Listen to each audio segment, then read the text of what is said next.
নমস্কার বন্ধুরা, আমি ডাক্তার লাভলি মিত্র। আবারও নতুন আরো একটি ভিডিও নিয়ে আপনাদের সামনে চলে এসেছি। আজকের ভিডিওটির বিষয় হচ্ছে হাঁটু ব্যথা। আমরা কম বেশি প্রায় প্রত্যেকে হাঁটু যন্ত্রণায় ভুগছি। হাঁটু ব্যথা সাধারণত বাতের সমস্যার জন্য হয়ে থাকে। আহ মাংসপেশি, রগ বা আহ হাড়গুলোতে ব্যথা করাকে আমরা সাধারণত বাত বলে থাকি।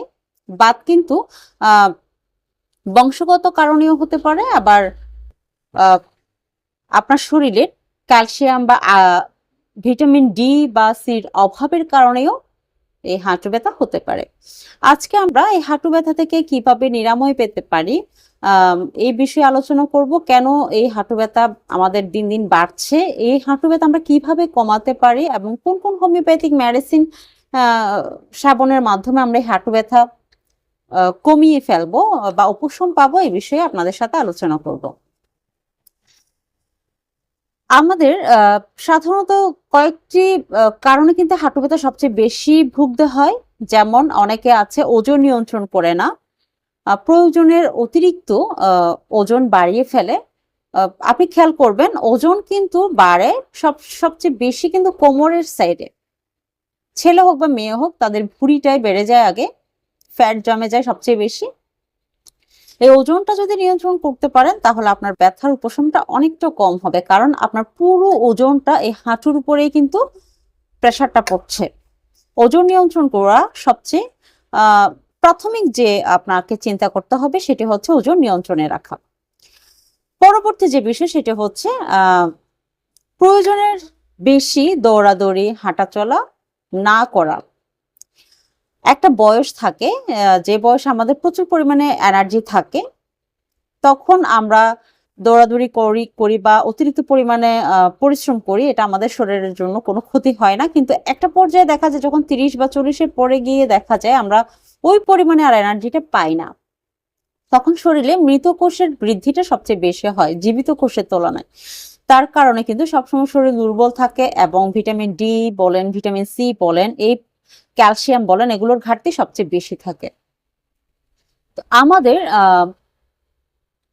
যেভাবে আমরা পরিশ্রম করেছি সে পরিশ্রমটা আস্তে আস্তে একটু কমিয়ে আনতে হবে। দৌড়াদৌড়ি, হাঁটা চলা একটু একটু কমিয়ে আনতে হবে। হ্যাঁ, হাঁটবো যাতে শরীরের বেশি প্রেসার না পড়ে। আবার অনেকে আছে প্রয়োজনের তুলনায় বেশি ব্যায়াম করে, এক্সারসাইজ করে। এটা প্রয়োজনের থেকে বেশি করাটা উচিত না। আপনার হাঁটুতে হাঁটুর জনিত কিছু ব্যায়াম আছে ডাক্তাররা দিয়ে থাকেন, ওই ব্যায়ামগুলোই নির্দিষ্টভাবে করা উচিত যাতে আপনার হাঁটুর ব্যথা না বাড়ে এবং অতিরিক্ত পরিমাণে ব্যায়ামের প্রেশারটা আপনার শরীরে না পড়ে। শুধু এইগুলো না, আমাদের আরেকটি বিষয়ে সবচেয়ে বেশি খেয়াল করতে হবে, সেটি হচ্ছে যখন আমরা জুতো পরি বা স্যান্ডেল পরি তখন তার সোল্ট ঠিক আছে কিনা। এই বিষয়টার প্রতি সবচেয়ে বেশি খেয়াল রাখা দরকার আমাদের প্রত্যেকের, কারণ আমরা হাঁটাচলা করার সময় জুতো অবশ্যই পরিধান করে হাঁটাচলা করি। এই জুতোর যদি সোলটাই কমফোর্টেবল না হয় তাহলে কিন্তু হাঁটুর উপর একটা টান পড়ে এবং যদি শক্ত হয় বা কমফোর্টেবল না হয়, সেটা হাঁটুর সাথে একটা কানেক্টেড থাকে, সেটা কিন্তু হাঁটুর ক্ষতি হতে পারে। তো এবার আমরা জানবো আমরা কোন কোন খাবারটার প্রতি সবচেয়ে বেশি প্রাধান্য দিব। কিছু কিছু খাবার আছে যে খাবারের প্রতি আমাদের সবচেয়ে বেশি প্রাধান্য দিতে হবে। শুধু ওষুধের মাধ্যমে কিন্তু সবকিছু হয় না, আমাদের লাইফস্টাইলের চেঞ্জেসের কারণে কিন্তু আমাদের অনেক পরিবর্তন আসে। সবচেয়ে বেশি পরিবর্তন আনতে হবে আমাদের যে বিষয় সেটা হচ্ছে খাবার। যেমন ভিটামিন সি যুক্ত খাবার, ভিটামিন ডি যুক্ত খাবার, ওমেগা ফ্যাট 3 যুক্ত খাবার, সবুজ শাকসবজি এবং মাছ, তারপর বীজ জাতীয় খাবার অর্থাৎ বাদাম হতে পারে, সেটা কুমড়ো বিচি হতে পারে। বিভিন্ন ধরনের এই সুষম খাদ্যগুলোকে আমাদের সবচেয়ে বেশি প্রাধান্য দিতে হবে। আমাদের হাঁটুতে যে সাইনোভিয়াল ফ্লুইড থাকে সেটি কমতে থাকে এবং অনেকে আছে ব্যথা করছে কেন 3 টাকা বা 10 টাকা দিয়ে একটা ব্যথার ওষুধ কিনে খেয়ে ফেলে গ্যাস্ট্রিক ওষুধের সাথে। সে ব্যথার ওষুধটা কিন্তু সবচেয়ে বেশি আমাদের ক্ষতি করছে। প্রয়োজনের অতিরিক্ত পরিমাণ আমরা ব্যথার ওষুধ খেয়ে ফেলছি, যার কারণে সাইনোভিয়াল ফ্লুইডটা আমাদের কমে যাচ্ছে। অর্থাৎ আমাদের হাঁটুর যে ভাঁজ থাকে সেই ভাঁজের মাঝখানে কিন্তু একটা সাইনোভিয়াল ফ্লুইড থাকে। একটা তরল লিকুইড জাতীয় একটা ফ্লুইড থাকে, সেটা আস্তে আস্তে আস্তে আস্তে সরে যায়। সেটা বয়সের কারণেও হতে পারে, আবার অতিরিক্ত মেডিসিন নেওয়ার কারণেও হতে পারে। এই ফ্লুইডটা কমে যাওয়ার ফলে আমাদের যখন হাড়ে হাড়ে ঘর্ষণ লাগে তখন হাড় আস্তে আস্তে ক্ষয় হতে শুরু করে, এবং এই ক্ষয় থেকে আস্তে আস্তে সোয়েলিং থেকে রেডনেস এবং যন্ত্রণা প্রচুর পরিমাণে বেড়ে যায়। এবং এই যন্ত্রণা থেকে নিবারণের জন্য কিন্তু আমাদের দৈনন্দিন লাইফস্টাইলকে চেঞ্জ করা এবং প্রয়োজন মতো মেডিসিন সেবন করা খুব গুরুত্বপূর্ণ। এবার আমি মেডিসিনে চলে আসছি। আমার প্রথম মেডিসিন হচ্ছে ব্রায়োনিয়া অ্যালবা। ব্রায়োনিয়া অ্যালবা কিন্তু ড্রাইনেসের উপর সবচেয়ে বেশি কাজ করে। আপনারা ব্রায়োনিয়া অ্যালবার যে সিমটমগুলো আমি বলবো মনোযোগ সহকারে শুনবেন। যেমন ব্রায়োনিয়া, যখন আপনি একটু রিল্যাক্সে যাবেন, একটু বসবেন বা শুবেন, আপনার থেকে উঠতে ইচ্ছে করবে না, এবং নড়াচড়া করলে আপনার শরীরের ব্যথা, আপনার হাঁটুর ব্যথাটা প্রচন্ড পরিমাণে বাড়বে, একটু মুভমেন্ট করলে আপনার যন্ত্রণাটা বাড়বে। এবং সাইনোভিয়াল ফ্লুইড যাদের শুকিয়ে গেছে বা গলে গেছে তাদের জন্য কিন্তু ব্রায়োনিয়া অ্যালবা খুব সুন্দরভাবে রেজাল্ট দিয়ে থাকে।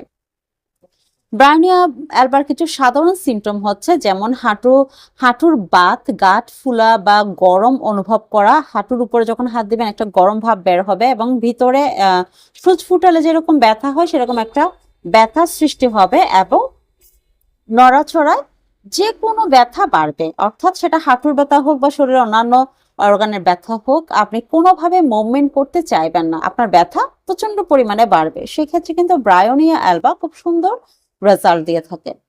এই ক্ষেত্রে আপনারা ব্রায়োনিয়া অ্যালবা 30 CH পোটেন্সি যখন অতিরিক্ত পরিমাণে ব্যথা করবে তখন 3 ঘন্টা পর পর কিন্তু 2 ফোঁটা করে আপনারা ডাইরেক্ট জিভে দিয়েও খেতে পারেন, আবার 1 চামচ পানির মধ্যে দিয়েও এটি সেবন করতে পারেন। আর যদি ব্যথার একটু কমে আসে তখন আপনারা দিনে 3 বার, সকালে 2 ফোঁটা, দুপুরে 2 ফোঁটা, রাত্রে 2 ফোঁটা এটি সেবন করতে পারেন। তবে খেয়াল করবেন ব্রায়োনিয়া অ্যালবা কিন্তু একটা সুই ফুটানো, যেমন কোন একটা কাঠা বা সুই দিয়ে আস্তে আস্তে ফুটা দিলে যেরকম একটা চিকন ভাবে একটা চিরিক মার একটা ব্যথা করে, সেরকম একটা ব্যথার অনুভূতি ব্রায়োনিয়া অ্যালবাতে হবে, এবং কোনোভাবে আপনি মুভমেন্ট করতে চাইবেন না, আপনার ব্যথা বাড়বে। দ্বিতীয় যে মেডিসিন সেটি হচ্ছে রাস্টাক্স। রাস্টাক্সের ব্যথার ধরনটা কিন্তু আলাদা। রাস্টাক্স যখন আপনার বৃষ্টি পড়বে বা বৃষ্টির জলে আপনি ভিজে এসে আপনার হাঁটুতে ব্যথা যন্ত্রণা করবে, তখন কিন্তু আপনার রাস্টাক্স খুব সুন্দর রেজাল্ট দেয়। এবং আপনি যখন বসবেন, বসা থেকে আপনি উঠতে পারবেন না হাঁটু ব্যথার জন্য, উঠতে গেলে আপনার প্রচুর পরিমাণে যন্ত্রণা হবে, একটু পা সামনের দিকে এগুলোই আপনার প্রচন্ড পরিমাণে যন্ত্রণা হবে। কিন্তু আপনি যখন দেখবেন আস্তে আস্তে আস্তে আস্তে হাঁটতে হাঁটতে যখন আপনি কন্টিনিউ কিছুক্ষণ হাঁটবেন, তখন আস্তে আস্তে আস্তে আস্তে ব্যথাটা সেরে যাবে। সেই ক্ষেত্রে হলে কিন্তু রাস্টাক্স আপনার জন্য খুব সুন্দর রেজাল্ট দিয়ে থাকবে। রাস্টাক্সের আপনি খেয়াল করবেন যখন হাঁটু ব্যথা করবে, ব্যথার উপরে যখন আপনি গরম পানি ঢালবেন বা গরম সেক দিবেন, তখন আলাদা একটা আরাম বোধ হয়, খুব আলাদা একটা আরাম আপনার মধ্যে আসে। এই আরামটা যদি লাগে গরম পানিতে, সেক্ষেত্রে কিন্তু রাস্টাক্স খুব সুন্দর রেজাল্ট দিয়ে থাকে।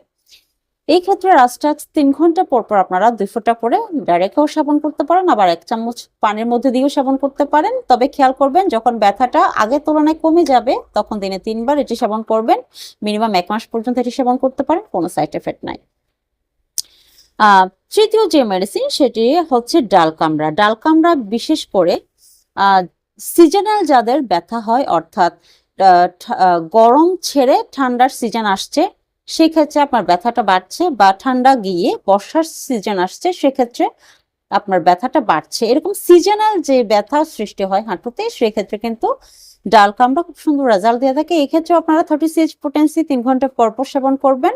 ব্যথা কমে আসলে দিনে 3 বার সেবন করবেন, আরো কমে আসলে দিনে 2 বার সেবন করবেন। এভাবে আপনারা কন্টিনিউ এটি সেবন করতে পারেন মিনিমাম 1 মাস পর্যন্ত।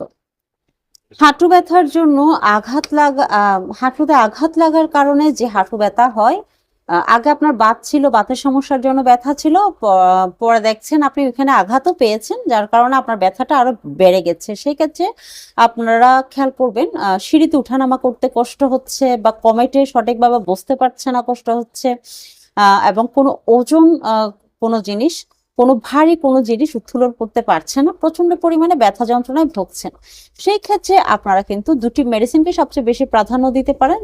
একটি হচ্ছে আর্নিকা মন্টেনা আঘাতের জন্য, আরেকটি হচ্ছে রুটা। এখানে কোষ্টিকাম আসতে পারে, যে ব্যথার মধ্যে আড়ষ্ট ভাব বেশি সেখানে কিন্তু কোষ্টিকাম আসবে, সেটাতে আমি একটু পড়ে যাচ্ছি। রুটা কিন্তু আপনার আশেপাশে যে লিগামেন্ট গুলো থাকে এই লিগামেন্টের উপর কিন্তু খুব সুন্দর রেজাল্ট দিয়ে থাকে, এবং আঘাতের জন্য আর্নিকা মন্টেনা।